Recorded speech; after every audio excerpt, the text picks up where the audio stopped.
Message de Mère Marie à Mère Marie Elisha. Je suis mère de tous et Thea Baumann de la Nuée des Témoins parle. Publié le 6 juillet 2021. Bonjour frères et sœurs, famille Hardwellers. Puissons-nous recevoir la grâce d'embrasser nos différences et d'embrasser notre mère. J'étais devant l'arbre de prière de la Sainte Mère et me trouvais en plein culte quand un papier s'est envolé de mon dossier de prière. Je l'ai attrapé juste à temps. Quand je l'ai ramassé, j'ai réalisé que c'était une feuille de brochure avec une prière d'une femme nommée Thea Baumann. Le père Ézéchiel me l'avait donnée il y a quelques semaines. Il voulait que je fasse des recherches sur elle parce que c'était une femme dynamique et une sœur franciscaine qui est morte il y a seulement quelques décennies, en 1990. Je n'ai jamais fait de recherche sur elle, ni regardé une seule de ses vidéos. Mais ce matin, j'ai finalement pris le temps de lire la brochure. On y lit « Sœur Thea, la petite fille d'esclave, est née à Yazoo City, dans le Mississippi. Elle a rejoint le couvent de Sainte-Rose à La Crosse, Wisconsin, à l'âge de 15 ans.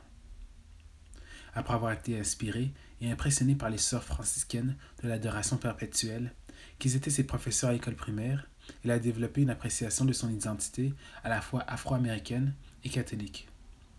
Au fil de sa mission, elle a célébré les dons de tous les peuples et a encouragé les Noirs américains à célébrer fièrement leur propre identité.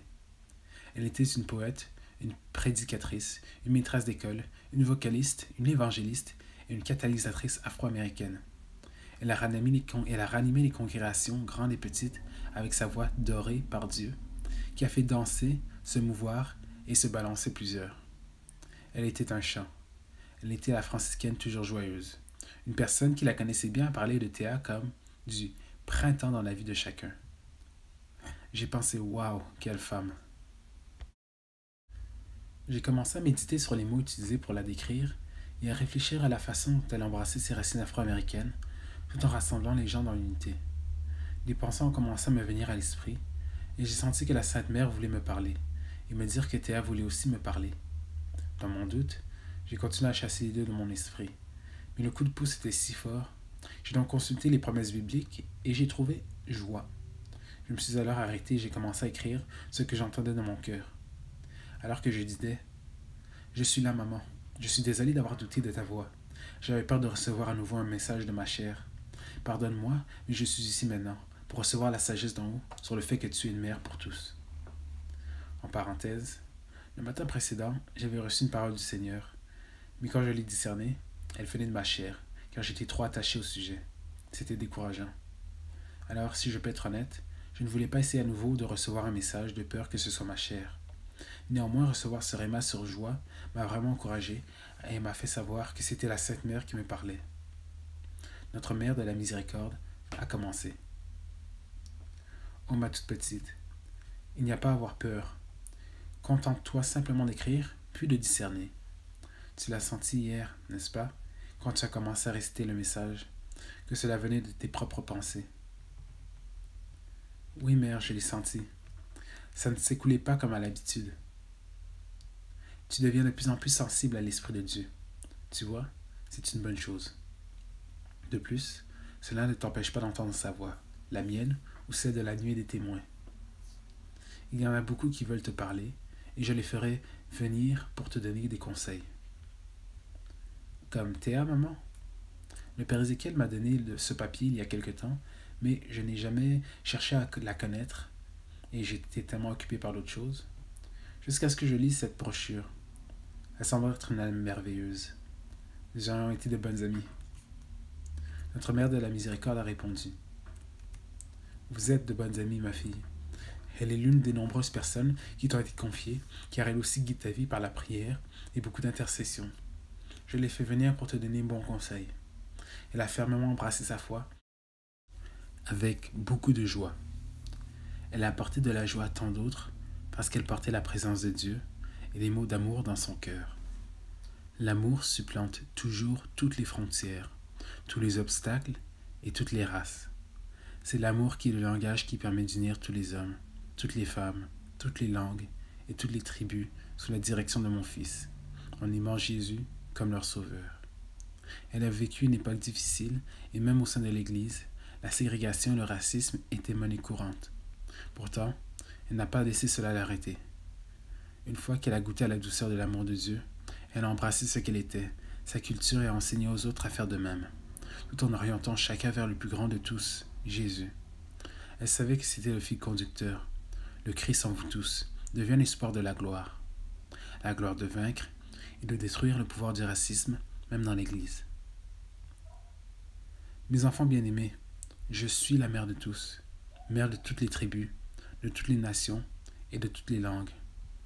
Le sang de Christ coule en moi, et il m'a donné toutes les âmes de la terre sous ma protection maternelle.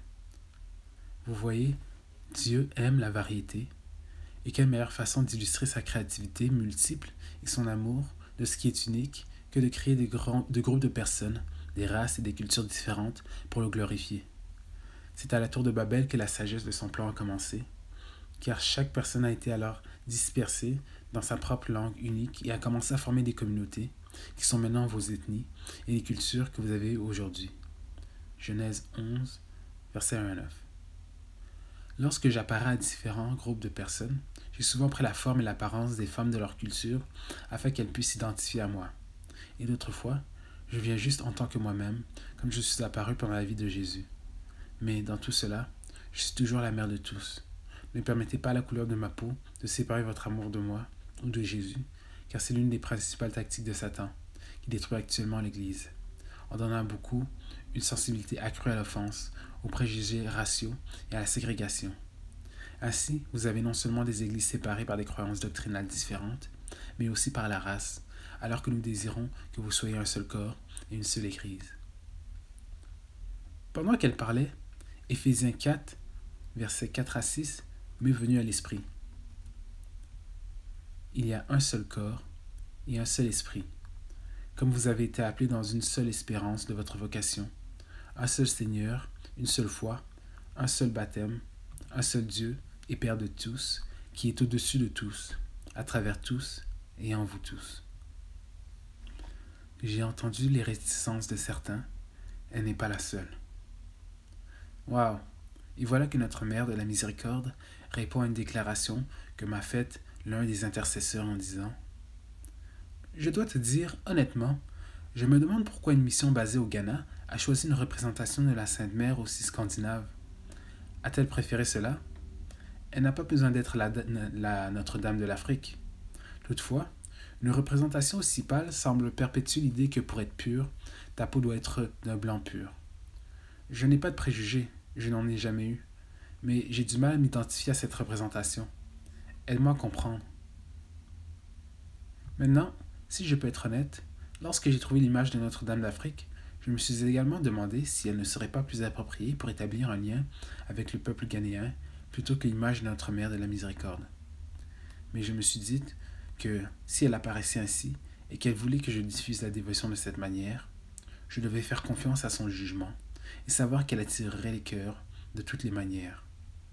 Je lui ai donc répondu en lui disant que la Sainte Mère était une fille juive, israélienne, et que si elle ne nous est pas apparue comme africaine pour apaiser le peuple ghanéen, c'est parce qu'elle veut que tout le monde sache qu'elle est la mère de tous et qu'elle leur donnera la grâce et l'onction pour qu'ils puissent la recevoir de cette façon. Notre Mère de la Miséricorde a poursuivi. Ayez confiance en mon amour, car il l'emportera sur tout cela. Le temps est venu pour beaucoup de s'élever au-dessus de cela et d'aimer Jésus pour ce qu'il est et pour ce qu'il a fait. Il a comblé le fossé, non seulement entre la mort et la vie, l'exil et la relation avec le Père, mais aussi les fossés raciaux et culturels par son sang qui a été versé pour que tous les hommes puissent trouver leur identité en lui. Et je suis le catalyseur pour faire cela. Mes enfants bien-aimés, ne vous laissez pas entraîner et n'écoutez pas les suggestions du diable, car elles viendront. Au contraire, je suis la dame d'Afrique, je suis la dame de Corée, je suis la dame de Guadeloupe, je suis la dame de Noc, et je suis votre mère de la miséricorde. Maintenant, je vais être connu et aimé de cette façon. Lorsque vous porterez mes paroles, mon amour et ma présence avec vous au Ghana, je ferai des merveilles et des miracles dans la vie des gens là-bas. Ils en viendront à m'aimer et à aimer mon fils. Mais vous devez persévérer dans cette dévotion, quelle que soit l'opposition qui puisse venir. Je suis la mère de tous. À ce moment-là, je pouvais sentir que sœur Théa était près de notre mère et qu'elle voulait me parler. Sœur Théa Bowman a commencé. Bonjour ma chère sœur. Les paroles de mère sont pleines de tant de sagesse et tu as un tel plaisir à ses yeux. Toi aussi tu seras une chanson pour les autres qui chanteront la bonté de Dieu et témoigneront de sa gloire et de celle de notre mère. Elle était très proche de mon cœur lorsque j'étais sur la terre et bien souvent j'ai été ostracisé par des amis noirs qui ne pouvaient pas comprendre ma foi et la considéraient comme une soumission à l'homme blanc de l'époque. Et même dans l'église, j'ai parfois été confronté à des rejets subtils en raison de la couleur de ma peau, et je n'étais pas considéré comme quelqu'un d'important. Mais au plus profond de mon cœur, je désirais être une sainte. Je désirais faire aimer Jésus, et je désirais que les Afro-Américaines embrassent aussi la façon dont Dieu les a créées, car je ne voyais pas beaucoup de saints qui me ressemblaient. Toutefois, par la grâce de Dieu, j'ai persévéré lorsque j'ai réalisé ma véritable identité en lui, seul, et que je pouvais aimer Jésus et aimer ma culture, et voir Jésus dans les autres cultures qui m'entouraient. Oh, comme j'ai aimé voir la beauté et la variété dans son église, de la musique, des différentes façons de faire les choses que toutes les autres cultures apportent dans le corps. C'est ce qui m'a motivé, pour que tout le monde voit la valeur de chacun, de nos différences, et la gloire de notre unité en Christ. Toi aussi, tu as reçu la même passion et le même cœur pour voir le corps de Christ devenir un, s'aimer les uns les autres et voir toutes les nations et les tribus louer Dieu en tant que frères et sœurs. Ce jour approche bientôt, ma petite sœur, et tandis que tu vas au Ghana, tout le ciel est derrière toi et prêt pour toi. Moi aussi, je t'accompagnerai pour toucher les cœurs de ceux qui ont été blessés par le racisme, par les abus spirituels, par les mensonges de l'Église et par les nombreux mensonges sur notre mère. Nous prierons et elle sera aimée. Sois la lumière de l'unité, ma petite sœur. Sois la lumière qui célèbre les différences des autres, qui respecte les autres et qui honore leur place auprès de Dieu. Ne fais jamais pression sur quelqu'un et ne lui demande pas de se conformer à ta façon de penser. Mais l'amour est la réponse. Lorsque tu iras de l'avant pour aimer, honorer et respecter le peuple du Ghana avec l'amour de mère, ils voudront ce que tu as et commenceront bientôt à te rapprocher parce qu'ils verront la joie, le chant du Seigneur se déverser de toi. Ils voudront aussi cela. Je te bénis maintenant, ma chère sœur, pour que tu n'aies pas peur face à l'opposition et que tu apportes de la joie à tous ceux que tu rencontres, car tu as la grâce d'apporter les liens de l'unité dans l'Église. C'est ainsi que s'est terminé le message que nous a adressé sœur Théa Bowman. Waouh! J'étais tellement étonné et excité de l'entendre. J'ai ensuite fait des recherches sur elle et je suis tombé encore plus amoureuse d'elle. Elle était une personnalité dynamique dans l'Église et la communauté. Elle a même commencé à porter un habit africain en tissu rafistolé pour embrasser sa culture. Vous savez, j'étais excité en pensant, Seigneur, pourrions-nous aussi porter des habits en tissu africain quand nous serons au Ghana? Bien sûr, j'ai reçu un nom. Je sais que je suis allé un peu loin, mais j'aimerais que tout le monde fasse des recherches sur elle et sur sa vie. Elle est morte du cancer à l'âge de 57 ans. Elle était si jeune et si belle, mais elle a dit qu'elle vivrait pour Jésus jusqu'à sa mort. Et c'est ce qu'elle a fait. Elle est en voie d'être canonisée comme sainte à partir du 14 novembre 2018. J'aurai un lien vers sa page dans la description. Le même jour où j'ai reçu ce message, nous avons regardé, pour la soirée communautaire, le film Woodlawn sur une équipe de football ségrégationniste en Alabama qui a été intégrée et qui a traversé diverses épreuves raciales, mais a été touchée par Dieu quand un aumônier est venu les visiter. Ils ont tous donné leur vie à Jésus. Cette équipe a eu un impact sur toute la ville, sur l'État d'Alabama et sur l'avenir du sport, car Dieu s'est manifesté et a fait quelque chose d'étonnant grâce à la révélation de Jésus en 1970. Un film étonnant basé sur une histoire vraie. J'encourage tout le monde à le regarder. Après avoir entendu Mère, Théa et à regarder ce film, j'ai commencé à dire au Seigneur, « Fais-le encore, Seigneur, fais-le encore. » Je veux voir toutes les dénominations, races et nations se rassembler sous le nom de Jésus en l'élevant, en s'aimant les uns les autres, alors que nous mettons nos différences de côté et que nous embrassons ce qui nous unit, le sang de Jésus et l'amour des uns pour les autres, parce qu'ils nous reconnaîtront par notre amour. Jean 13, verset 35. And they'll know we are Christians by our love.